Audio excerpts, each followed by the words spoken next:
মেষ চুপ করিল। খানিকক্ষণ বাইরে বৃষ্টির শব্দ ছাড়া আর কোনো শব্দ নাই।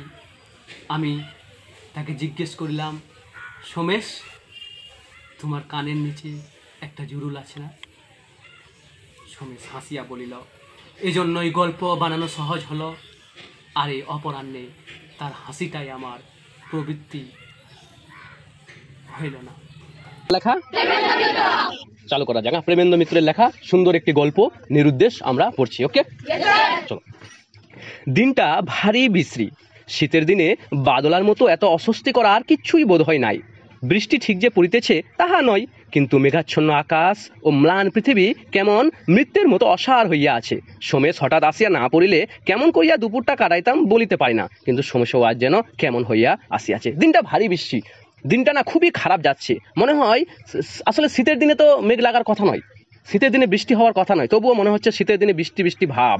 কিন্তু বৃষ্টি পড়ছে এমন নয়, কিন্তু মেঘটা লাগাইছে, মেঘটা আচ্ছন্ন, মেঘে ঢাকা আছে। মনে হয় যে পৃথিবীটা মনে হয় মরে গেছে, লেখকের এরকম মনে হচ্ছে। তাই লেখকের ওই দিনকে লেখকের বাড়িতে কে আসলো? সোমেশ আসলো বেড়াতে। কে আসছে? আর সোমেশ যদি না আসতো তাহলে লেখক বলছে তার টাইম পাস হতো না, দিনটা কাটতো না। খবরের কাগজটা দু একবার উল্টায়া পাল্টায়া সোমেশের সামনে ফেলিয়া দিয়া বলিলাম, একটা আশ্চর্য ব্যাপার দেখেছো? কি? আজকের কাগজে একসঙ্গে সাতটা নিরুদ্দেশের বিজ্ঞাপন। খবরের কাগজটা উল্টাপুল্টি করতে না করতেই লেখক সোমেশকে বলল, তার বন্ধুকে, এটা একটা দারুণ খবর, মানে খারাপ কেমন আশ্চর্য খবর আছে। কি খবর? বলছে যে আজ 7টা হারিয়ে যাওয়ার বিজ্ঞাপন বের হয়েছে। নিরুদ্দেশ মানে হারিয়ে যাওয়া, বিজ্ঞাপন মানে খবরের কাগজে দেওয়া হয় বিজ্ঞাপন, কি হয়েছে? বের হয়েছে, এটা বলল। সোমেশ কোনো কৌতূহলী প্রকাশ করিল না, যেমন বসিয়াছিল তেমন উদাসীনভাবেই শুধু সিগারেটের ধোঁয়া ছাড়িতে লাগিল। নিস্তব্ধ ঘরের ভিতর ধোঁয়ার কুণ্ডলী শুধু ধীরে ধীরে পাক খাইতে খাইতে উপরে উঠিতেছে, আর সমস্তই নিশ্চল নিস্তব্ধ। বাইরের অসারতা যেন আমাদের মনের উপরও চাপিয়ে ধরেছে। এত একটা আশ্চর্য কথা বলল লেখক, কিন্তু সোমেশ লেখাটাতে কোনো আসরই করলো না। যেমন বসিয়েছিল সোমেশ তেমনই বসে থাকলো, শুধুমাত্র সিগারেট টানতে লাগলো। নেহাত একটা কিছু করিয়া এই অস্বস্তিকর স্তব্ধতা ভাঙিবার প্রয়োজনেই আরম্ভ করিলাম। নিরুদ্দেশের এই বিজ্ঞাপনগুলো দেখলে কিন্তু আমার হাসি পায়। অধিকাংশ ক্ষেত্রেই ব্যাপারটা কি হয় জানো তো? ছেলে হয়তো রাত করে থিয়েটার থেকে বাড়ি ফিরেছেন, এমন তিনি প্রায়ই ফিরে থাকেন আজকাল। খেতে বসবার সময় বাবা কয়েকদিন খোঁজ করেছেন, কোথায় গেলেন বাবু, তোমার গুণধর পুত্রটি? এবার লেখক বলছে যে আমরা যেন এই নিস্তব্ধতা, আমরা যে কথা বলছি না, এই কথা বলাটা যেন কাটাই উঠি। কথা বলাটা কাটা ওঠার জন্য ও জিজ্ঞেস করছে যে তুমি নিরুদ্দেশের বিজ্ঞাপনগুলো, যারা হারিয়ে যায় তাদের বিজ্ঞাপনগুলো দেখলে আমার হাসি পায়। আমার না দারুণ হাসি পায়, কারণ এগুলো আসলে অরিজিনাল ঘটনা না। 1-2 দিন হয়তো ছেলেটা হারাই যায়, তারপরের দিন আবার ছেলেটা ফিরে আসে। ওই জন্য হয়তো কথাই গেলেন তোমার বাবু, তোমার গুণধর পুত্রটি, বাবা হয়তো তার মাকে জিজ্ঞেস করে, আর কয়েকদিন পর ছেলেটা আবার কি করে ঘুরে আসে। আসলে কেউ হারাই যায় না, কেউ নিরুদ্দেশ হয় না, এটা বলতে চাচ্ছে। কে বলতে চাচ্ছে? লেখক। লুকোনো পুঁজি থেকে মা বিকেলে ছেলের প্যারাপিরিতে টাকা কটা বার করে দিয়েছেন, সুতরাং তিনি জেনে শুনে মিথ্যা আর বলতে পারেন না, চুপ করে থাকেন। মাকে যখন জিজ্ঞেস করে যে ছেলে কোথায় গেছে, মা তখন কিছু বলে না, কারণ বাবার টাকা, মা যে টাকা ছিল কিছু, সেই টাকাটা মা নিজেই ছেলেকে দিয়েছে। ওই জন্য মা, আর ছেলে তো আসলে হারা যায়নি, আর মা এভাবে অ্যাক্টিং করে যে ছেলে হারাই গেছে, কোথায় গেছে আমি বলতে পারছি না, মা চুপ করে থাকে। গেটিং? বাবা বলে যান, এত রাত্রেও বাবুর আসবার সময় হইল না। আর বারে তো ফেল করে মাথা কিনেছেন, এবারে কি করে কৃতার্থ করিবেন বুঝতেই পারছি। পয়সাগুলো আমার খোলাম কুচি কিনা, তাই নবাব পুত্তুর যা খুশি তাই করেছেন। দূর করে দেবো, এবার দূর করে দেবো। এবার কি বলছে? এত রাত হয় তবু আমার ছেলেটা বাড়ি ফিরছে না। নবাবের ছেলে নাকি? হ্যাঁ, আমার টাকাগুলো তুচ্ছভাবে নষ্ট করছে, ওকে নবাবের ছেলে? ঠিক আছে, এবার বের করে দেবো, এবার খালি বাড়ি ঢুকুক, আমাদের বাড়ি আসলেই বের করে দেবো। এটা বাবা হুমকি দেয়। কাকে হুমকি দিচ্ছে? তার মাকে, কারণ ছেলে কোথায় গেছে? হারিয়ে গেছে, মানে আসে নাই বাড়ি। এই মৌখিক আস্ফালনেই হয়তো ব্যাপারটা শেষ হতে পারত, কিন্তু ঠিক সে সময় গুণধর পুত্রের প্রবেশ। এভাবে মুখে কথাবার্তা বলছে বাপ মা, তার বাপ মা দুজন মিলে। অমন সময় রাত্রে কি হয়? একটা ছেলে বাড়ি ফিরে আসে। ঠিক আছে, বাবা ঝোঁকটা আর কাটিয়ে উঠতে পারেন না, নিজের কাছে মান রাখবার জন্য কিছু বলতে হয়।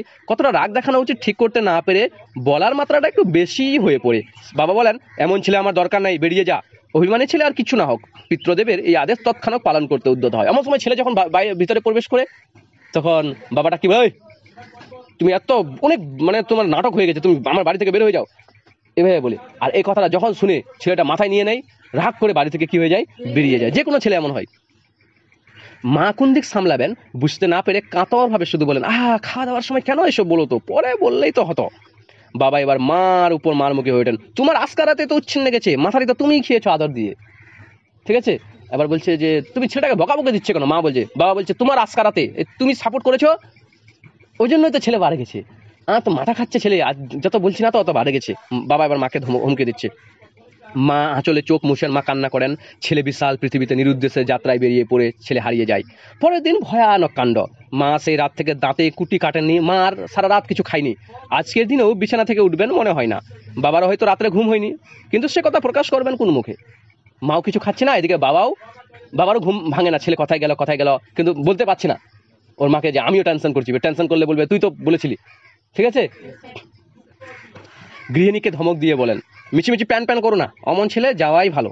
মার কান্না আবার উচ্ছ্বসিত হয়ে ওঠে। আবার স্ত্রীকে ধমকি দিয়ে কি বলে বলতো, এই প্যান করিস না মাথার উপর, ছেলে গেছে তো অটোমেটিক চলে আসবে, যেদিন দরকার পড়বে সেদিন চলে আসবে, মাথার উপর কান্না করো না।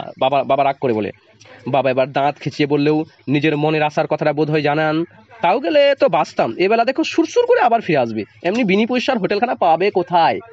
চলে গেছে, হাতে তো 2 টাকা নাই আর চলে গেছে। বাবার সবচেয়ে বড় হোটেলের নাম কি? বাবার হোটেল, তাই না? বাবার হোটেল থেকে যেদিন টাকা শর্ট পড়ে যাবে, ঠিক বিনি পয়সায় খাওয়া দাওয়া পাবে না, ঠিক আমাদের বাড়িতে চলে আসবে। যদিও বাবা মনে মনে খুব টেনশন করছে, কষ্ট হচ্ছে, যাতে করে ওর মা বুঝতে না পারে যে কষ্ট হচ্ছে ওর, নাহলে একটা ভাব আছে না, ভাবটা কমে যাবে। গেটিং?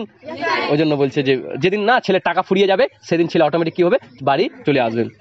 মা এবার চোখের জল সরে বলেন, এই দারুণ শীতে কাল সারা রাত কথাই রইল কে জানে কি করে বসে, আমার তাই ভয়। এত শীত পড়ছে, ছেলে যে আমার কথাই গেল, কথাই আছে না আছে, এই নিয়ে মা বিশাল টেনশন করছে। হ্যাঁ ভয়। বাবা কথাটাকে ব্যঙ্গ করেই উড়িয়ে দিতে চান, তোমার ছেলে কিচ্ছু করেনি গো, কিচ্ছু করেনি, দিব্যি আছে কোনো বন্ধুর বাড়ি, অসুবিধা হলে সে দেখা দিবে। ভয় করছো, কিচ্ছু না, ও কোনো বন্ধুর বাড়ি গেছে, যখন হয়ে যাবে শেষ ওর টাকা পয়সা, তখন ঠিক বাড়ি ফিরে আসবে। কে বলছে এই কথাটা? মার কান্না তবুও থামে না। কিরকম অভিমানী জানো তো। বিরক্ত হতে বাবা বেরিয়ে যান। সন্ধ্যাবেলা অফিস থেকে ফিরে এসে দেখেন অবস্থা গুরুতর, ছেলে ফেরেনি। মা শয্যা থেকে আর উঠবেন না বলেই পণ করেছেন। বাবা সন্ধ্যাবেলায় অফিস থেকে বাড়ি ফিরে দেখছে যে ছেলে এখনো বাড়ি ফেরেনি, আর মা এখনো বিছানায় আছে। মা এখনো খুব অসুস্থ হয়ে গেছে ছেলের কথা চিন্তা করতে করতে। এমন অবস্থা হয় না বেশিরভাগ? না, আর থাকতে দিলে না, এই অশান্তির চেয়ে বনবাস ভালো বলে বাবা বেরিয়ে পড়েন এবং উঠেন, গিয়ে একেবারে খবরের কাগজের অফিসে। না এইগুলো টেনশন বাবা আর সহ্য হয় না। বাবা বলছে এইগুলো সংসার না করা থেকে যদি বনে গিয়ে জিন্দগি কাটাতাম তাহলে আমার ভালো লাগতো। এটা কথা বলে কোথায় চলে যায় বাবা? কিসের অফিসে? খবরের কাগজে। ওখানে কি দিবে? বিজ্ঞাপন দিবে যে আমার ছেলে হারিয়ে গেছে। খবরের কাগজের অফিসের ব্যাপারটা বড় জটিল, কোন দিকে কি করতে হয় কিচ্ছু বোঝা যায় না। খানিক এদিক ওদিক বিমূঢ়ভাবে ঘুরে একদিকের একটা অফিস ঘরে ঢুকে পড়ে নিরীহ চেহারার এক ভদ্রলোককে বেছে নিয়ে সাহস করে জিজ্ঞেস করেন, আপনাদের কাগজে একটা খবর বার করতে চাই। তাই না? অফিসে বাবা পৌঁছায়, কিছু বুঝতে পারে না অফিসে কথায় কি কাজ হয়, তবুও হালকা করে একটা লোককে জিজ্ঞেস করে আপনাদের কাগজে একটা আমি খবর বের করতে চাই। নিরীহ চেহারার লোকটি হঠাৎ মুখ তুলে ব্যঙ্গর স্বরে বলেন, হ্যাঁ খবর কেন, আমাদের খবরগুলো পছন্দ হয় না? আমরা কি এতদিন রামযাত্রা বার করেছি? যে লোকটাকে জিজ্ঞেস করছে সেই লোকটা আবার এর মজা নিচ্ছে আর বলছে খবর। হ্যাঁ, তাহলে আমরা কি রামযাত্রা খেলেছি এখানে? রামযাত্রা মানে রামের কাহিনী নিয়ে যে যাত্রা হয়, রথযাত্রা বলি না আমরা একটা, ওইভাবে রামযাত্রা হয়। কি হয়? রামযাত্রা হয়। তো বলছে আমরা কি ভালো খবর পছন্দ, আমাদের খবর কি আপনার পছন্দ হয় না যে আপনি নিজে খবর নিয়ে আসছেন? এটা ওই লোকটা জিজ্ঞেস করছে। বাবা একটু হতভম্ব হয়ে একবার অসহায়ভাবে চারিদিকে তাকান। পাশের যে ভদ্রলোকটির মুখ দেখে অত্যন্ত রূঢ় প্রকৃতির মনে হয়েছিল, তিনি সহানুভূতির স্বরে বলেন, আহা কি করছো, ভদ্রলোককে বলতে চান, শুনোই না, বসুন আপনি। আরেকটা পাশে লোক ছিল। বাবা এখন হকচকিয়ে গেছে যে আমাকে কি বলছে এসব। বাবা তো কষ্ট নিয়ে এসেছে, ছেলের খবর দিবে তাই না, আর অফিসের লোকগুলো মজা নিচ্ছে। অফিসের লোকগুলো কি নিচ্ছে? মজা নিচ্ছে। আহা কি গো, ভদ্রলোক কি বলছে? একজন বললো আচ্ছা বসতে দেন না, একটা লোক এসেছে, আপনি ভালো করে বসতে দেন, জিজ্ঞেস করুন কি চাচ্ছে। তো একজন এটা বলল। বাবা একটা চেয়ারে একটু অপ্রস্তুত ভাবে বসবার পর তিনি বলেন, কি খবর বলেছিলেন? আঙ্গে ঠিক খবর নয়, একটু বিজ্ঞাপন। বিজ্ঞাপন? কিসের বিজ্ঞাপন? কতটা স্পেস দরকার? কপি এনেছেন? বাবা আরো বিমূঢ় ভাবে বলেন, আঙ্গে ঠিক বিজ্ঞাপন নয়, এই আমার ছেলে বাড়ি থেকে চলে গিয়েছে। তাকে আর কথা শেষ করতে হয় না। টেবিলের অপর দিক থেকে ভদ্রলোক বলেন, ও বুঝেছি, নিরুদ্দেশ। কি দেবেন, চেহারার বর্ণনা না ফিরে আসবার অনুরোধ?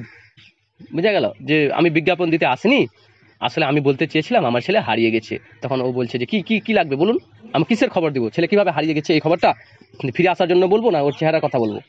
খবরের কাগজে দিতে হয় না কাটিং করে যে এই ছেলেটা হারিয়ে গেছে, কেউ পারলে দয়া করে আসবেন, বা বাবা তুমি চলে এসো, তুমি কথায় আছো, আমি তোমাদের উপর রাগ করবো না, তোমার উপর রাগ করবো না, এরকম বিজ্ঞাপন দিতে হয়। বাবা যেন এতক্ষণে কুল পেয়ে বলেন, আঙ্গে হ্যাঁ ফিরে আসবার অনুরোধ। ওর মা বড় কাঁদাকাঁদি করছে, বলছে না তুমি লেখো, কাগজে আপনি লেখান যে ছেলে যেন আমার কি বাড়ি ফিরে আসে। কারণ ওর মা কি করছে? কান্নাকাটি। আসলে এও তো কান্নাকাটি করছে মনে মনে, কিন্তু কার নামে চাই দিচ্ছে? ওর মার নামে, যে ওর মা করছে। বুঝা যাচ্ছে ব্যাপারগুলো? বুঝেছি, রাগারাগি করে গিয়েছি বুঝি। ভদ্রলোক একটা কাগজে প্যাড বাবার দিকে এগিয়ে দিয়ে বলেন, নিন লিখে নিন। লিখে বাবার মুখের বিপদগ্রস্তভাবে অত্যন্ত স্পষ্ট ভদ্রলোক দয়াপরবশ হয়ে বলেন, আচ্ছা আমরা লিখে দেবো খন, আপনি শুধু নাম টামগুলো দিয়ে যান। পরিচয় ইত্যাদি দিয়ে যাওয়ার সময় বাবা অনুরোধ করেন একটু ভালো করে লিখে দিবেন। ওর মা কাল থেকে জল গ্রহণ করেননি। এখন অফিসের লোকটা বলছে যে আপনি লিখে দেন কি কি লিখতে হবে। তখন হকচকিয়ে যায় কে, বাবা, যে আমি কি লিখবো। তখন অফিসের লোকটা বলে ঠিক আছে আমি লিখে দিব, আপনি টেনশন নেওয়ার দরকার নাই, এটা বলে চলে আসছিল। তারপর কি হয়েছে বলতো, বাবা আবার যাওয়ার সময় একটা অনুরোধ করছে যে ঠিক আছে একটু ভালো করে লিখে দিবেন, কারণ তার মা কাল থেকে কি করেনি, জল গ্রহণ করেনি, মানে কিচ্ছু খায়নি। গেটিং? সে বলতে হবে না, এমন লিখে দিব যে পরে আপনার ছেলে কেঁদে ভাসিয়ে দিবে, আপনি নিশ্চিন্তে থাকুন। এত একদম পুরো বাম্পার এত ভালো করে লিখে দিব যে আপনার ছেলে কি করবে, কান্না করে বাড়ি ফিরে চলে আসবে। অনুতপ্ত হয়ে সে এসেছে মনে করো। তারপরে আপনি নিশ্চিত থাকুন। আশ্বস্ত হয়ে বাবা ঘরে ফেরেন, কিন্তু অসুস্থ জল বিজ্ঞাপন বার হবার আগে দেখেন ছেলে ঘরে এসে হাজির।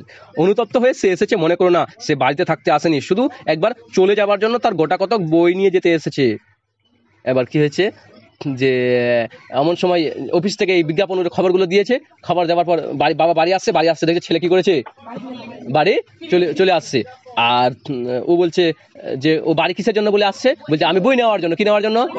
বাবা এখন কিছু বলে না, এবার মার রাগ উঠে গেছে। যে মা বেটা বলছে একবার মা কুদ্ধস্বর শুনে যায়, মার রাগ উঠে, তুই যাবি বই কি, অমনি কুলঙ্গার তুই তো হয়েছিস, কোনো ছেলে যেন আর বুকুনি খায় না, তুই একেবারে পীর হয়েছিস।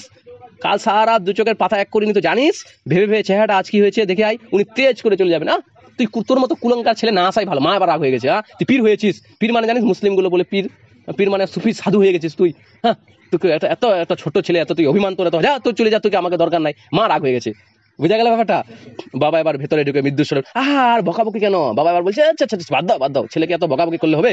এবার বাবা এবার শান্তি নরম হয়েছে। বাবা কি হয়েছে, মা ধমক দিয়ে বলেন তুমি থামো। বাবাকে বলছে অত আদর ভালো না, একটু বকুনি খেয়েছেন বলে বাড়ি ছেড়ে চলে যেতে হবে, এত বড় আস্পর্ধা, একটু হয়েছে তো বাড়ি থেকে চলে যেতে হবে, এত বড় তোমার সাহস। অধিকাংশ নিরুদ্দেশের বিজ্ঞাপনের ইতিহাসই এই, আর এটাই হচ্ছে হারিয়ে যাওয়ার ঘটনা। এভাবে সবাই হারিয়ে যায়, আর সবাই কেউ ফিরে আসে, আসলে কেউ হারিয়ে যায় না। এটা কে বলছে, আমাদের সোমেশের সিগারেটটা তখন শেষ হইয়াছে, এতক্ষণ ধরিয়া আমার কথা সে মোটেই শুনিয়াছে বলিয়া মনে হয় না, একবার একটু নড়িয়া বসিতেও তাহাকে দেখা যায় না। একটু বিরক্ত স্বরেই বললাম, কি হয়েছে তোমার, বলো তো, মিছিমিছি আমি একলা বকে মরছি। সে কথার কোনো উত্তর না দিয়া সোমেশ হঠাৎ ছড়ানো পা গোটাইয়া লইয়া সোজা হইয়া বসিয়া সিগারেটের অবশিষ্টটুকু ফেলিয়া দিল।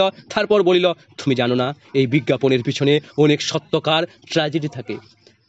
এইসব কথাগুলো যখন বলছি লেখক, তখন সোমেশ সিগারেট টানছিল, আর একটাও কথা বলেনি। তো লেখক বিরক্ত হয়, আমি তোমাকে এত গল্প শোনাচ্ছি তুমি বকাবকি করছো না। তখন সোমেশ বলছে, বন্ধু তুমি জানো না এইসব ঘটনাগুলো অনেক সময় সত্যি হয়, এসব ঘটনাগুলো ট্র্যাজেডি আছে। ট্র্যাজেডি মানে দুঃখ থাকে, ট্র্যাজেডি মানে কি, দুঃখ থাকে, শেষে একটা দুঃখ আছে, তা থাকে। আমি অস্বীকার করছি না, কখনো কখনো সত্যি যে যায় সে আর ফেরে আনা। সোমেশ একটু হাসিয়া বলে, না তা বলছি না, ফিরে আসারই ভয়ানক একটা ট্র্যাজেডির কথা আমি জানি। আমি উৎসুকভাবে তাহার দিকে চাই, তার মানে বলছে আমি বলছি না যে ফিরে আসে না, কিন্তু না ফিরে আসে, কিন্তু আমি আমি আমি একটা ঘটনা জানি। আমি একটা ঘটনা জানি। বল কি ঘটনা জানো, একটা বৃষ্টির দিন ঘটনা শুনতেই ভালো, বল কি ঘটনা জানো। বলছি শোনো, বলছি বাহিরে এতক্ষণ বৃষ্টি আবার আরম্ভ হইয়াছে, বাইরে বৃষ্টি শুরু হয়েছে, কাঁচে সার্সির ভিতর দিয়া বাইরের রাস্তাঘাট ঝাপসা অবাস্তব দেখাইতেছে, জানালা দিয়ে বাইরের দৃশ্যটা ভালো দেখা যাচ্ছে না, মনে হইতেছে আমরা যেন সমস্ত পৃথিবী হইতে বিচ্ছিন্ন হইয়া গিয়াছি, মনে হয় আমরা যেন পৃথিবী দেখতে পাচ্ছি না। পুরনো খবরের কাগজের ফাইল যদি উল্টে দেখো তাহলে দেখতে পাবে বহু বছর আগে এখানকার একটা প্রধান সংবাদপত্রের পাতায় দিনের পর দিন একটা বিজ্ঞাপন বেরিয়েছে। সে বিজ্ঞাপন নয়, সম্পূর্ণ একটা ইতিহাস। দিনের পর দিন ধারাবাহিকভাবে পড়ে গেলে সম্পূর্ণ একটা কাহিনী যেন জানা যায়, মনে হয় ছাপার লেখায় সত্যি যেন কান পাতলে কাতর আর্তনাদ শোনা যাবে। বন্ধু তুমি জানো না, এখানকার একটা কাগজে সংবাদপত্রে কিছুদিন আগে একটা বিজ্ঞাপন বের হয়েছিল, এবং সেই বিজ্ঞাপনের একটা বড় ইতিহাস আছে।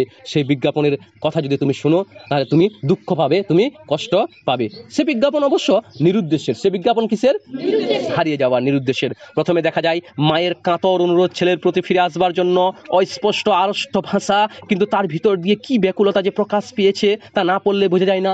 যখন খবরের কাগজে প্রথম সেই নিরুদ্দেশের ঘটনা আসে, তখন মা তাকে অনুরোধ করে, বেটা ফিরে চলে আসো, এরকম কষ্ট ভাষা বলে। কিন্তু ধীরে ধীরে মায়ের কাতর অনুরোধ হতাশ দীর্ঘশ্বাসের মতো খবরের কাগজের পাতায় যেন মিলিয়ে যেতেও দেখা দিল।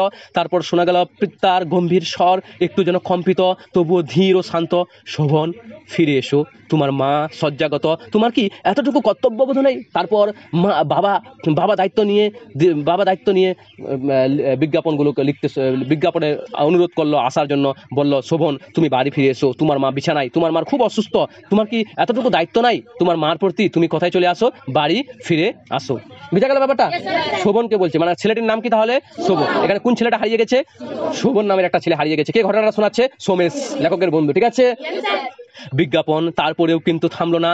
পিতার স্বর ভারী হয়ে আসছে, যেন মনে হয় যেন গলাটা ধরা। শোভন, এখন না এলে তোমার মাকে আর দেখতে পাবে না। মনে হয় গলাটা ভারী হয়ে গেছে।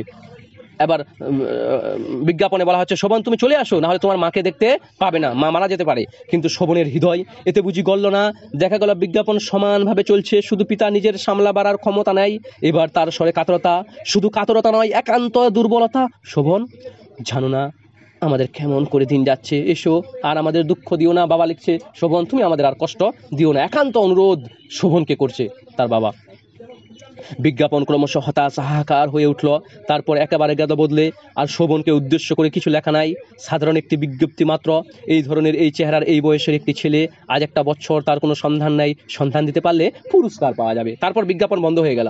আর অনুরোধ করছে না শোভন তুমি বাড়ি ফিরে আসো। তার মা বাবাকে তাকে আর কি করছে না, কথা বলতে, তার বাবা মা তাকে কি বলছে না, অনুরোধ করছে না। তো এবার কি বলে যে, এবার কি হয়েছে বলছে, এই ছেলেটা চেহারা দিয়ে দিয়েছে, বলছে এই ছেলেটাকে যদি কেউ পাও তাহলে আমাদের বাড়িতে এসো, আমি তাকে পুরস্কার দেবো। কি দিব?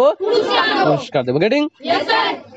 পুরস্কারের পরিমাণ ক্রমশ বাড়তে লাগলো, পুরস্কারের সংখ্যাটা বাড়তে থাকলো। আজ যদি 1000 বলতো, কাল 10,000, তারপরে 40,000, যত পাবেন টাকা আমি দিব, আমার ছেলেটাকে আমাকে খুঁজে দেন। ঠিক আছে? দোহরা ছিপছিপি একটা বছর, 16-17 ছেলেটির বয়স কত? পরিচয় চিহ্ন ঘাড়ের দিকে, ডান কানের কাছে একটা বড় জুরুল। মনে রাখবি, ডান কানের কাছে, ডান কানের নিচে একটা কি আছে? জুরুল। জুরুল মানে তিলের মতো, তিল থেকে একটু বড় হয়, কালো টাইপের, ওটাকে বলা হয় জুরুল। কি বলা হয়?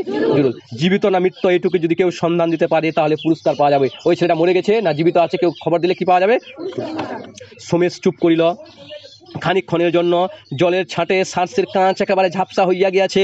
ঘরের ভিতরে ঠান্ডা মনে হইতেছে, একটা কম্বল টম্বল জড়াইতে পারিলে ভালো হয়। বৃষ্টি এখনো পড়ছে। সবাই চুপচাপ। বলিলাম, এতে গেল বিজ্ঞাপনের উপাখ্যান। আসল ব্যাপার কিছু জানো নাকি? এ তো বিজ্ঞাপনের কাহিনী বললে, তুমি কি এর সম্বন্ধে আরো বেশি জানো? কে জিজ্ঞেস করছে? লেখক। কাকে জিজ্ঞেস করছে? তাই না? সোমেশকে, তাই না? তুমি কি আরো এই ব্যাপারে বেশি জানো? তো এরপর কি হলো? সবারই শোনার ইচ্ছে না?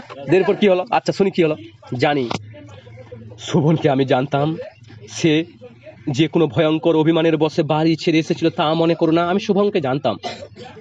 বাড়ি ছাড়াটাই তার কাছে একান্ত সহজ।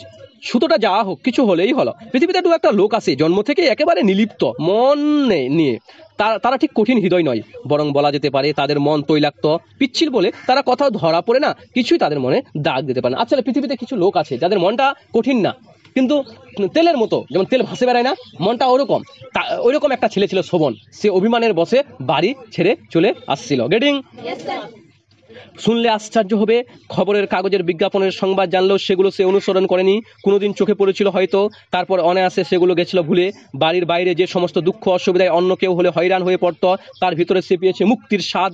অন্য কেউ যাই ভাবুক, সে নিজেকে একটা ছোট্ট সংসারের আদরের ছেলে হিসাবে শুধু ভাবতে পারেনি। কিন্তু বিজ্ঞাপন যেদিন হঠাৎ বন্ধ হয়ে গেল, সেদিন কেন বলা যায় না তার উদাসীন মনো বিচলিত হয়ে উঠল। যতই বিজ্ঞাপন খবর আসুক যে বেটা ফিরে আসো আর তোমার মা শয্যাগত, এতগুলো বিজ্ঞাপন শুনেও শোভন কোনো কেয়ার করতো না। আই ডোন্ট কেয়ার, আমি যাবো না। কিন্তু হঠাৎ কি হলো, একদিন বিজ্ঞাপন আসা বন্ধ হয়ে গেল।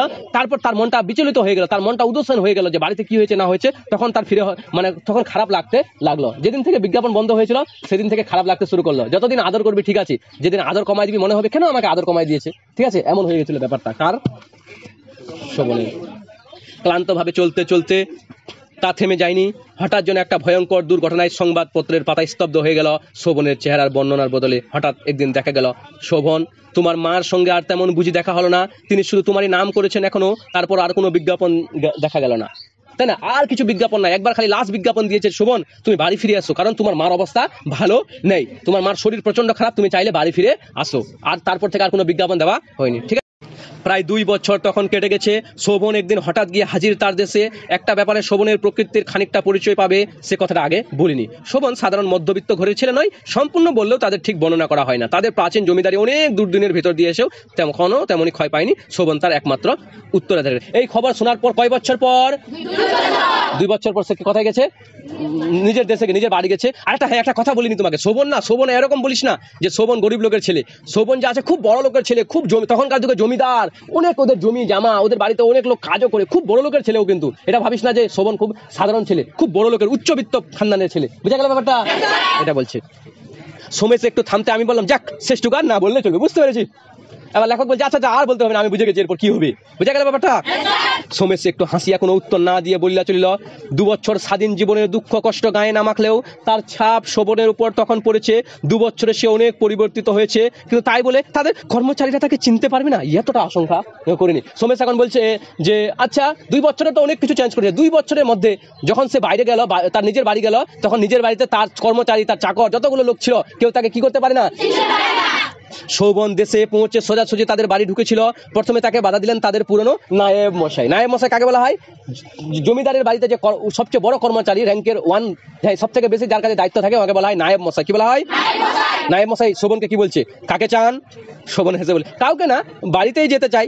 নায়েব মশাই তার দিকে খানিকক্ষণ তীক্ষ্ণ দৃষ্টিতে তাকিয়ে থেকে তারপর একটু শীত হাস্য বললে, ও কিন্তু এত তাড়াতাড়ি কেন? আসুন, বাড়িতে একটু বিশ্রাম করুন। শোভন নিজের বাড়িতে গেছে, বলছে আমি নিজের বাড়ি যেতে চাই। তো নায়েব মশাই তখন হাসছে, বলছে বসুন। হ্যাঁ, নিজের বাড়ি আসছো? শোভন অবাক হয়ে বলেন, সে কি হয়েছে নায়েব মশাই? না কিছু হয়নি। মা ভালো আছেন? শোভনের প্রশ্নে এবার সত্যি ব্যাকুলতা ছিল। নায়েব মশাই তেমন অদ্ভুত হাসি হেসে বলেন, ভালো আছেন বই কি, আসুন আমার সঙ্গে। শোভন তবুও বলে, কিন্তু ভিতরে গেলেই তো হয়। নায়েব মশাই একটু যেন কঠিন স্বরে বলেন, না হয় না, আপনি আমার সঙ্গে আসুন। এই মায়ের খবর নেওয়া থেকে শুরু করে ইত্যাদি নায়েব মশাইকে জিজ্ঞেস করছে। আর নায়েব মশাই তার এই কথাগুলোকে তুচ্ছ মনে করছে, বলছে এই কি বলছে, মানে নায়েব মশাই তো চিনতে পারছে না যে আসলেই কে, জমিদারের ছেলে। বুঝা গেল ব্যাপারটা? শোভন রীতিমতো বিমূঢ় অবস্থায় আবার নায়েব মশাইকে অনুসরণ করে বাড়িতে গিয়ে উঠল। 2 বছরে সেখানে কিছু পরিবর্তন হয়েছে। পুরনো সরকার তাদের নেই, নতুন 2টি লোক সেখানে বসে খাতা লিখেছে। তার পরিচিত বৃদ্ধ খাজানজি মশাইকে দেখে সেজন্য আশ্বস্ত হলো। ওখানে পৌঁছলো তার বাড়িতে, যেখানে লোকগুলোকে রাখে, ঠিক আছে, আত্মীয়গুলোকে, ঠিক আছে। ওখানে এসে দেখছে কি বলতে, সব পরিবর্তন হয়ে গেছে। আগে যতগুলো কর্মচারী ওদের বাড়িতে কাজ করতো কেউ নাই, খালি একমাত্র কি আছে, খাজানজি মশাই। খাজানজি মশাই কাকে বলা হয়? যা জমিদারের হিসাব রাখে, অ্যাকাউন্টেন্ট বলে ইংরেজি থেকে, তাই না? হিসাব কিতাব যে রাখে তাকে খাজানজি মশাই বলে। তাকে দেখে শোভন একটু শান্ত হলো, আচ্ছা খাজানজি মশাই আছে। বাকি সবাই কি হয়ে গেছে? চেঞ্জ হয়ে গেছে, মানে সবাই কাজ ছেড়ে দিয়েছে, অনেক বছর হয়ে গেল না, কাজ ছেড়ে দিয়ে নতুন করে লোক কাজ নিয়েছে ওর বাবা। নায়েব মশাই তাকে একটা চেয়ারে বসতে বলে খাজানজি মশাইকে উদ্দেশ্য করবেন, ও ইনি ভিতরে যেতে চাইছেন। শোভনের কাছে নায়েব মশাইয়ের গলার স্বর কেমন যেন অস্বাভাবিক মনে হলো। খাজানজি মশাই নাকের উপরকার চশমাটা একটু আঙুল দিয়ে তুলিয়ে তার দিকে চেয়ে, ও ইনি আজও এসেছেন বুঝি? আরে অবাক লাগে শোভনকে। আসলে খাজানজি মশাইও বুঝতে পারছে না যে আসলে শোভন। বলছে ভিতরে যেতে চাচ্ছিল। এটা কথা শুনে শোভন অবাক হয়ে যায় যে আমার যে লোকটা এতদিন ধরে উঠা বসা, সেই লোকটা তাকে কি করতে পারছে না। হ্যাঁ, এই মাত্র শোভন এবার অধীরভাবে বলে ওঠেন, আপনারা কি বলতে চান স্পষ্ট করে বলুন, মার কি কিছু হয়েছে? বাবা কেমন আছেন? এবার শোভন বলছে, আপনারা বলুন না কি হয়েছে, মার কি হয়েছে, বাবা কেমন আছে? আপনাকে আমাকে চিনতে পারছেন না? এভাবে মানে শোভন মানে মনে মনে এরকম বলছে, মানে ওদের জিজ্ঞেস করছে। চারিদিকে সব কটা দৃষ্টি তার উপর অদ্ভুতভাবে নিবদ্ধ।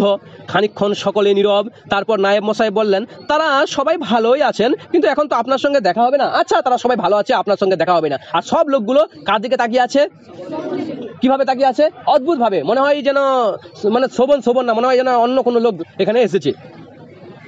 এবার শোভন ক্ষুব্ধ হয়ে ওঠেন, কেন দেখা হবে না? আপনাদের কি মাথা খারাপ হয়েছে? আমি চললুম, দেখা হবে না মানে কোনো কথা হলো? আমি দেখা করবো, ঠিক আছে। শোভন উঠল, কিন্তু নায়েব মশাই দরজার কাছে সামান্য কিছু এগিয়ে গিয়ে শান্তভাবে বললেন, দেখুন মিছিমিছি কেলেঙ্কারি করে লাভ নাই, তাতে ফল হবে না কিছু। যা তা বলে লাভ নাই, আপনি দেখা করতে পারবেন না মানে পারবেন না, এখানে ঝামেলা করতে আসেন না, কেলেঙ্কারি মানে ঝামেলা করতে আসবেন না। হঠাৎ শোভনের কাছে সমস্ত ব্যাপারটা ভয়ঙ্করভাবে স্পষ্ট হয়ে উঠল। সে বিস্মিত ভীতিকণ্ঠে বললেন, আপনারা কি আমাকে চিনতে পারছেন না? সকলেই নীরব। হঠাৎ বুঝতে পারলো শোভন যে আমাকে হয়তো ওরা চিনতে পারছে না, তাই জিজ্ঞেস করলো। কেউ কোনো কথা বলে না। আমি শোভন, বুঝতে পারছেন না? আমি শোভন। আরে আমি শোভন, আপনারা বুঝতে পারছেন না? আমি শোভন, আমি জমিদারের ছেলে। নায়েব মশাই এবার বললেন, আপনি একটু দাঁড়ান, আমি আসছি। পাশের ঘরের গিয়ে টেবিলের একটা ড্রয়ার খুলে দিয়ে তিনি একটা জিনিস এনে শোভনের হাতে দিলেন। তাও একটি পুরানো ফটো, সাধারণভাবে তোলা, এখন অস্পষ্ট হয়ে এসেছেন একটু। চেনা নেকে? শোভন বিস্মিত কণ্ঠে বলেন, এ তো আমারই ফটো, দেখুন ভালো করে, আপনারা মিলিয়ে না। এ অসহ্য, চুলগুলো মুঠো করে ধরে বসে বসে বলল। আরে শোভন বলছে যে এটা তো আমারই ফটো, ছোটবেলাকার একটা ফটো দেখাচ্ছে, বলছে এটা তো কার ফটো? আমারই ফটো। কেন চিনতে পারছেন না আমাকে? ও নিজে নিজে চুলগুলো মুঠি করে ধরে বসলো যে এটা আমারই ফটো। বুঝা গেল ব্যাপারটা? নায়েব মশাই তার সঙ্গে বসে বললেন, দেখুন কিছু মনে করবেন না, আপনার সঙ্গে একটু মিল আছে সত্যি, কিন্তু এর আগে আরো দুজনের সঙ্গে ছিল, মাই জুরুল পর্যন্ত, এমনকি জুরুল পর্যন্ত। আমাদের এই নিয়ে গোলমাল করতে মানা আছে, আমরা কিছু হাঙ্গামা করবো না, আপনি এখন চলে যেতে পারেন। আসলে সত্যি কথা বলতে আমি আপনাদের কিছু বলতে চাই না। শোভনকে নায়েব মশাই বলছে যে দেখুন এর আগে আরো লোক আসছিল, বলেছিল আমি শোভন, আসলে ওরা কিনা শোভন না, আর আপনার সঙ্গে শোভনের একটু মিল আছে ঠিক, কিন্তু আপনি আসলে শোভন না, কারণ আপনি শোভন হতে পারেন না। শোভন উদ্ভ্রান্ত ভাবে সকলের দিয়ে চেয়ে দেখলো, সকলের দৃষ্টিতে অবিশ্বাস, শোভনকে কেউ বিশ্বাস করতে পারছে না। কাতর ভাবে বললেন, একবার শুধু আমি মা বাবার সঙ্গে দেখা করব, আপনারা বিশ্বাস করছেন না, কিন্তু একবার আমায় শুধু দেখা করতে দিন, একবার, শুধু একবার আমি বাবা মার সাথে দেখা করতে চাই। শুনুন তাহলে, 7 দিন আগে শোভন মারা গেছে, তার মৃত্যুর খবর আমরা পেয়েছি। নায়েব মশাই বলছে, দেখুন 7 দিন আগে শোভন মারা গেছে, আপনি এগুলো অ্যাক্টিং করেন না। 7 দিন আগে শোভন মারা গেছে, ভালো ভালো আপনি এখান থেকে চলে যান। তাহলে শোভনকে তারা কি হিসাবে জানে? মরা হিসাবে জানে। শোভন কি হয়ে গেছে? শোভন এই অবস্থায় না হাসতে পড়ে বলল, কেমন করে মারা গেল? শোভন শুনে না মানে অবাক হয়ে গেছে, হাসতে হাসতে এখন ওর তো হাসি বের হয়েছে, ওর তো জিন্দা আছে, ওর সামনে আছে, কিভাবে মারা গেল? তার কণ্ঠস্বরের বিদ্যুৎ অপেক্ষা করে নায়েব মশাই বললেন, মারা গিয়েছে রাস্তায় গাড়ি চাপা পড়ে অপঘাতে, নাম ধাম পরিচয় পাওয়া সম্ভব হয়নি, কিন্তু যারা দুর্ঘটনার সময় উপস্থিত ছিল তাদের কয়েকজন খবরের কাগজে আমাদের বিজ্ঞাপন দেখে আমাদের সব কথা জানিয়েছেন, হাসপাতালেও আমরা খবর নিয়েছি, এখানকার ডাক্তারের বর্ণনাও আমাদের সাথে মিলে গেছে। আসলে ও একটা দুর্ঘটনায় মারা গেছে, আর লোকগুলো আমাকে খবর দিয়েছিল, আমরা হাসপাতালে গিয়েছিলাম, হাসপাতালে গিয়ে কনফার্ম করেছি যে এটাকে শোভনই। শোভন কি হয়ে গেছে? মারা গেছে। তাদের চোখে, শোভনের বাড়িদের চোখে শোভন কি হয়ে গেছে? এখন মারা গেছে, কিন্তু শোভন তো তাদের সামনে দাঁড়িয়ে আছে, কেউ কিন্তু তাকে কি করতে পারে না, চিনতে পারে না। শোভন এবার কি করত বলা যায় না, কিন্তু সেই সময় দেখা গেল তার বাবা বাড়ি থেকে বেরোচ্ছেন। মানুষের সঙ্গে ঝড়ে ভাঙা গাছের যে এত দূর সাদৃশ্য হতে পারে, সাহিত্যের উপমা পড়ে কখনো তার মনে হয়নি তার চলার গতিতে পর্যন্ত যেন ভয়ঙ্কর দুর্ঘটনার পরিচয় আছে। মারাত্মক লাইন, এই লাইন থেকে পরীক্ষায় প্রশ্ন আসবে যে শোভনের বাবা তখন বেরিয়েছে। লেখক এখানে দারুণ বলছে যে ঝড়ে যেমন গাছ ভেঙে যায়, তার বাবাকে দেখে মনে হলো তার বাবা কি হয়ে গেছে, সেভাবে ভেঙে গেছে। বাবার মন, বাবার কথা, মনে হয় বাবার মানে চলন, সব কিছু দেখে বোঝা মিলছে যে বাবা তো, শরীরটা তো আছে বাবার ঠিকই, কিন্তু শরীরটা মনে হয় ভেঙে গেছে, বাবার শরীর যেন টুটে গেছে, বাবার শরীর যেন শেষ হয়ে গেছে। এটা মনে মনে কে ভাবতেছে? শোনো। সকলে কিছু বুঝে উঠবার আগে শোভন দৌড়ে ঘর থেকে বার হয়ে গেল। নায়েব এবং কর্মচারীরা ব্যাপারটা বুঝে তখন তার পিছু নিলে, তখন সে বাবার কাছে গিয়ে উপস্থিত হয়েছে। বাবা! বৃদ্ধ থমকে দাঁড়ালেন। সে মুখের বেদনাময় বিমূরতা শোভনের বুকে ছুরির মতো বিঁধল। শোভন লোকটিকে গিয়ে বলল, বাবা। লোকটি তখন এই হিসাবে ওর দিকে তাকালো যে শোভনের মনে হয় বুকে, শোভনের মনে হয় দিলে, হৃদয়ে মনে হয় কেউ ছুরি মারছে, মানে এত কষ্ট পালো শোভন ওর বাবার দিকে তাকিয়ে। বাবা তো না, ওই বাবা তখন চিনতে পারে না লোকটির দিকে তাকিয়ে। লোকটিকে শোভন বলছে, বাবা আমায় চিনতে পেরেছো? বৃদ্ধ স্থিরতা পদে এক পা এগিয়ে আবার থমকে গেলেন, প্রবল ভাবে তার বার্ধক্যের স্মৃতির মুখে বিকৃত করে দিচ্ছে। বাবা কিছু বলেন না। বাবার চেহারা দেখে স্পষ্ট বাবার মনে হয় পাগুলো টলে পড়ছে, বাবা যেন পড়ে যাবে, বাবা যেন দাঁড়িয়ে থাকতে পারছে না, বাবা অনেক বুড়ো হয়ে গেছে। তখন নায়েব মশাই ও কর্মচারীরা এসে পড়েছেন। বাবা বৃদ্ধ কম্পিত হাত তুলে কম্পিত স্বরে বলেন, কে? তখন নায়েব মশাইকে জিজ্ঞেস করছে এই বাবাটা যে কে এটা, এই ছেলে, এই লোকটা কে? বল। একজন বাবা যখন তার নিজের ছেলেকে চিনতে পারবে না, অগ্রাহ্য করবে, নিজের ছেলেকে যখন জিজ্ঞেস করবে যে এটা কে, বল কেমন হবে? তো তুই আমার সম্বন্ধে ভাব, তোমার সম্বন্ধে ভাব, আমার বাবার কাছে বা তোমার বাবার কাছে গিয়ে তুমি যদি জিজ্ঞেস করো আর তোমার বাবা তোমাকে চিনতে না পারে, তাহলে কি অবস্থা হবে তোমার? মানে কতটা ছুরির মতো করে দিলটা ফাটে যাবে, হৃদয়টা ফাটে যাবে। এরকম হৃদয় ফাটে যাচ্ছে কার? শোভনের। বৃদ্ধ নায়েব মশাই শোভনের কাঁধে দৃঢ়ভাবে হাত রেখে বললেন, না কেউ না, সেবারের মতো। এই নিয়ে 3 বার হলো। তখন নায়েব মশাই বলছে, এ কেউ না, ওরকমই 3 বার হলো। মানে বুঝতে পারছিস, এর আগে 3 জন আরো এসেছিল, আর নিজেকে কি দাবি করেছিল? শোভন, যে আমরা শোভন, কিছু নাই ওরকমই। কেন বলতো সবাই দাবি করেছিল? কারণ ওদের পরিবার তো বড় লোক পরিবার না। আবার কেউ এসে ওর বেটা হতে চাচ্ছিল, আগের লোকগুলো, যে আমাকে যদি ও বেটা মানে তাহলে জমি জামা সব জায়গা সব হয়ে যাবে ওর। কেন তো ওর তো বেটা বেটি আর কিছু নাই, জমিদারের, বুঝা গেল? তো সব সম্পত্তি দিয়ে ওর হয়ে যাবে। ওই জন্য অনেক লোক এসে নিজেকে কি দাবি করেছিল? শোভন দাবি করেছিল। ওই জন্য এই অরিজিনাল শোভনকে আর কেউ বিশ্বাস করে না। একজন কর্মচারী বলল, আমরা আসতে দিনই, হঠাৎ আমাদের হাত ছাড়িয়ে একজন কর্মচারী বলল আবার জমিদারের সামনে, না আসলে আমি তো এই ছেলেটাকে আসতে দিন, কিন্তু ও একটু মানে হাতটা করে আমাদের বাড়ি চলে আসছিল, মানে হাতটা ছাড়িয়ে, মানে আমাকে না বলে গেট থেকে আমাকে তাড়িয়ে দিয়ে এখানে চলে আসছে। বুঝা গেল ব্যাপারটা? বৃদ্ধ তাকে থামিয়ে বললেন, কিছু বলো না, চলে যেতে দাও। বৃদ্ধ শেষবার শোভনের দিকে কাতরভাবে চেয়ে আবার ঘরের দিকে ফিরলেন এবং ওই লোকটি বলছে জমিদার বাবু যে আচ্ছা কিছু বলতে হবে না, ওকে বাড়ি চলে যেতে বলো ওই ছেলেটাকে। আর আবার ওর দিকে তাকালো, কিন্তু তাকিয়ে মনে হয় এত কষ্ট পাইলো বাবাও, বুঝতে পারছিস, কিন্তু তাও একটা হৃদয়ে টান হয় না, জানে যে ছেলে আমার মারা গেছে, এই যখন ছেলে দাবি করছে তো একটা হৃদয়ে টান পড়েছে বাবারও। শোভন স্তব্ধ হয়ে দাঁড়িয়ে রইল। নায়েব মশাই তাকে কি বলেছিলেন অনেকক্ষণ সে কিছু শুনতে পায়নি, কখন সে আবার বাড়িতে এসে বসেছে তাও তার মনে নাই। শোভন অবস্থা টাইট, শোভন কিছু বুঝতে পারছে না। আচ্ছন্নতা তার কাটলো খানিক বাদে। ভেতর বাড়ি থেকে একজন কর্মচারী নায়েব মশাইকে এসে কি বলছে, নায়েব মশাই তাকে কি বলছেন ঠিক শোনা যাচ্ছে না। এবার বোঝা যাচ্ছে নায়েব মশাইয়ের হাতে অনেকগুলো টাকার নোট, কণ্ঠস্বরে তার মিনতি। বাড়ি থেকে নায়েব মশাই এসেছে, নায়েব মশাই বললাম না, এসে টাকার নোট একতরা টাকা দিচ্ছে। কাকে টাকা দিচ্ছে? শোভন। টাকা দিয়ে কি বলছে, এটা মিনতি করছে। মিনতি মানে একটু গলাটা একটু হালকা করে কান্না সরে একটু মিনতি করছে, একটু একটা কথা বলছে। কি কথা? শোভন, একটা কাজ করতে হবে। বাড়ির কর্ত্রী মুমূর্ষ, ছেলের মৃত্যু সংবাদ তিনি শুনেননি। শোভন, তোমাকে একটা কাজ করতে হবে। জমিদারের যে স্ত্রী আছে সে অবস্থা খুবই খারাপ, সে মরার মতো তার অবস্থা। সে এখনো শুনেনি যে শোভন কি হয়ে গেছে, মারা গেছে। শোভন যে অ্যাক্সিডেন্ট হয়ে মারা গেছে সেই খবরটা সে জানে না, তাকে কিছু জানানো হয়নি। এখনও কিন্তু তিনি দেখবার আশা করে বসে আছেন, সেজন্য বুঝি তিনি মৃত্যুতেও শান্তি পেতে পারছেন না। শোভনকে তার হারানো ছেলে হয়ে একবার দেখা দিতে হবে। মুমূর্ষর নিষ্প্রভ দৃষ্টিতে কোনো কিছু ধরা পড়বে না। হারানো ছেলের সঙ্গে তার সত্যি সাদৃশ্য আছে। মৃত্যু পথযাত্রীকে এই শেষ সান্ত্বনাটুকু দেবার জন্য জমিদার নিজেই তাকে কাতর অনুরোধ জানিয়েছেন, তার এতে কোনো ক্ষতি নেই। শোভন, তুমি একবার ওই রুমে যাও আর অ্যাক্টিং করো ছেলে হিসাবে, ওই জমিদারের ছেলে হিসাবে, যে আমি জমিদারের ছেলে। এতে ও মৃত্যুর আগে কী পাবে? শান্তি পাবে। আসলে তো ওর বেটা তো মারা গেছে, তুমি অ্যাক্টিং করো না, তুমি নাটক করো। একটু কি হওয়ার নাটক করো? ছেলে হওয়ার। দেখ নিজের ছেলেকে কি হওয়ার নাটক করতে হচ্ছে এখন? ছেলে হওয়ার। এটা এমন অবস্থা দেখে তো শোভনের মাথা খারাপ। শোভন কিছু বলতে পারছে না, তাকে কেউ চিনতে পারছে না। নায়েব মশাই নোটের তারাটা শোভনের হাতে গুজিয়ে দিলেন। নায়েব মশাই নোট দিলেন, টাকা দিলেন। কাকে? শোভনকে। সোমেশ চুপ করিল। খানিকক্ষণ বাইরের বৃষ্টির শব্দ ছাড়া আর কোনো শব্দ নাই। আমি অবশেষে বলিলাম, সোমেশ, তোমার কানের কাছে একটা জুরুল আছে। সোমেশ কিছু কথা বলে না। আমি জিজ্ঞেস করলাম, সোমেশ, তোর কানের কাছে একটা জুরুল আছে না? মানে কি বোঝা যাচ্ছে? গল্পটাতে মনে আছে প্রথম যে ছেলেটা হারাই গিয়েছিল শোভন, তার কানের নিচে একটা কি ছিল? ছিল। সত্যি বলতে আসলে শোভন বলে কেউ নয়, আসলে সমীচি লেখকের বন্ধু যে তাকে গল্প শোনাচ্ছে তারই সঙ্গে এই ঘটনা হয়েছে।